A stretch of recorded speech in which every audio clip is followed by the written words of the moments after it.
اور پھر آپ سوچ سکتے ہیں کہ اس سے بچا کیسے جائے، تو اس کا ایک لفظ میں علاج بتا دیتا ہوں، چمٹے رہیں، بس بچ جائیں گے۔ کیا؟ اونچا بولیں سارے، چمٹے رہیں، بچ جائیں گے، تھامے رکھیں دامن، بچ جائیں گے۔ اس کو رفاقت جو ہے، یہ رفاقت کو مرافقت میں بدل دیں، رفاقت کو مرافقت میں، صحبت کو مصاحبت میں بدل دیں۔ چمٹے رہیں، لگے رہیں، ساتھ جڑے رہیں۔ اور جب آپ کام کرتے ہیں تو میں آپ کو بتاتا ہوں کیوں ایسی سچویشنز پیدا آتی ہیں کہ توفیق سلب ہونے لگتی ہے۔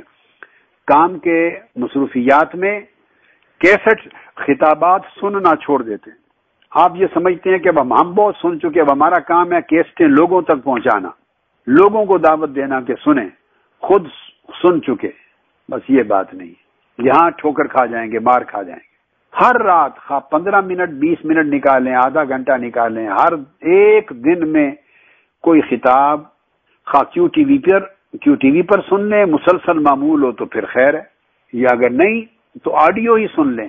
ویڈیو سنیں تو صحبت پہ صحبت ہے، مصاحبت ہے، دو چیزیں جمع ہو جاتی ہیں، زیارت و صحبت۔ اور اگر نہیں تو آڈیو ہی سن لیں، گھر سے جاتے ہوئے گاڑی میں کیسٹ لگا لیں، روز سنیں اور اس میں سے اخذ کریں، اس میں سے کوئی ایک نقطہ نصیحت کر لیں، اس کو اپنا لیں، عمل کریں، سنیں، گھر والوں کو بٹھائیں اور سنیں، دعوت کو، روز پیغام کو، فکر کو، پیغام کو، تعلیم کو سنیں، تربیت میں لائیں اس کو۔ اس طرح چمٹے رہیں گے، اس طرح پڑھیں، کچھ نہ کچھ پڑھیں، مرکز پہ آنا جانا رکھیں، یہ مجالس میں ماہانہ کم سے کم آنا جانا رکھیں، گوشہ درود میں آنا جانا رکھیں، بیٹھیں، فرصت ملے آ کے تھوڑا سا پڑھ جائیں درود پاک۔ حاضری کے طریقے ہیں، حاضری لگتی رہے، رجسٹر میں ہر روز نام درج ہوتا رہے نا، تو وہ پھر اگلے بھی نہیں بھولتے۔ ہر روز رجسٹر پیش ہوتا ہے تو اس میں نام درج ہوتا ہے، وہ کرتے کرتے نام یاد ہو جاتا ہے، بھیا یہ بندہ ہمیشہ حاضری لگواتا ہے۔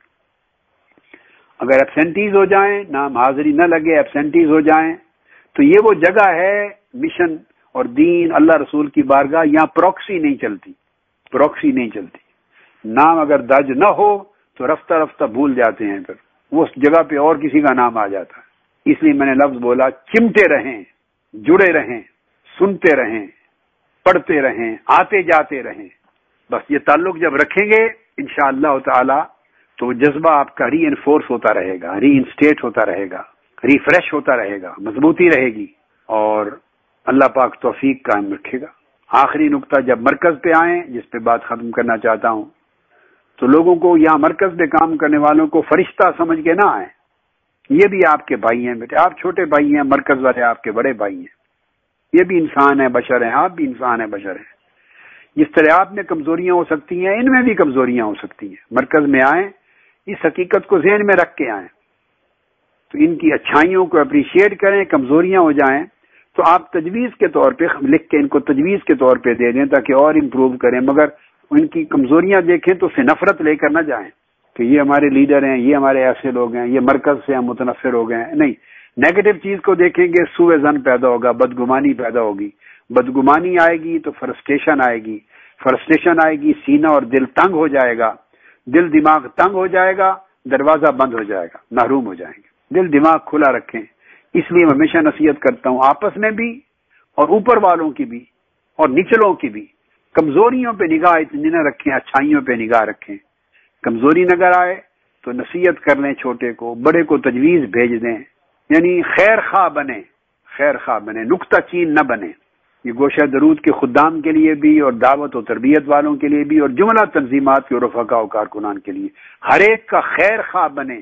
دین خیر خواہی میں ہے، نکتہ چینی میں نہیں ہے، دین خیر خواہی میں ہے، نکتہ چینی میں نہیں ہے۔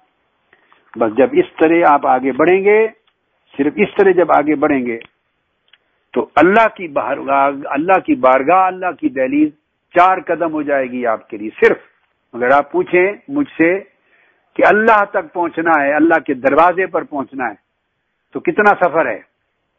اللہ کی بارگاہ تک پہنچنا، پھر دوہرا رہا ہوں، پوچھے کتنا سفر ہے تو میں جواب دے رہا ہوں آپ کو، 4 قدم کا سفر ہے۔ آپ پوچھیں گے صرف 4 قدم، وہ کیا ہیں؟ ہاں، پہلا قدم دنیا سے اٹھا لینا۔ اب جب دنیا سے اٹھانا کہتا ہوں تو یعنی حب دنیا، حرص دنیا، دنیا کا لالچ، دنیا کا حرص، اس سے پہلا قدم اٹھانا، پہلا قدم اٹھ گیا۔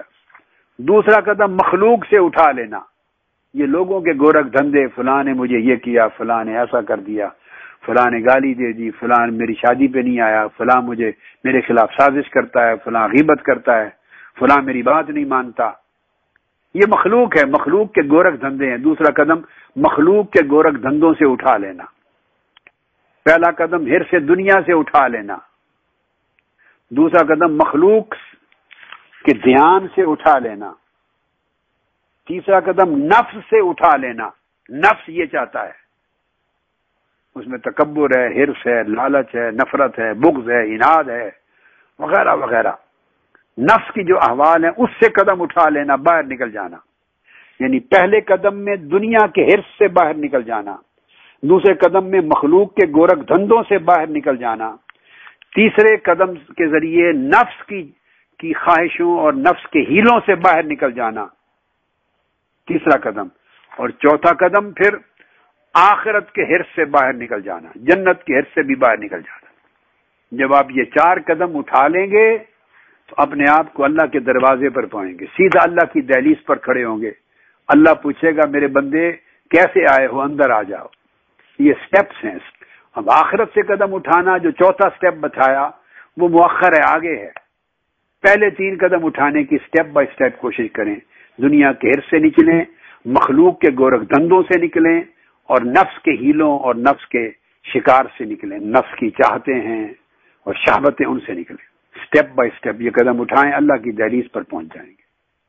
یہ آج میں نے آپ کو 2 بنیادی نصیحتیں کی اور عملی طور پہ کیسے کرنا ہے وہ سبق بتا دیا کہ چمٹے رہیں، صحبت سے لگے رہیں، سنگت کمزور نہ ہونے دیں، مصاحبت اور صحبت برقرار رکھیں، انشاءاللہ اللہ پاک توفیق بھی رکھے گا، اور یہ 4 قدم اٹھا کے سفر طے کرنا اللہ کی دہلیز کی طرف، یہ بھی قائم رہے گا۔ اللہ پاک حضور علیہ الصلوۃ والسلام کے صدقے آپ پہ رحمت فرمائے، آپ پر فضل کرے اور آپ کو سلامتی عطا کرے دنیا اور آخرت کی۔ السلام علیکم ورحمۃ اللہ وبرکاتہ۔ وما علینا الا البلاغ۔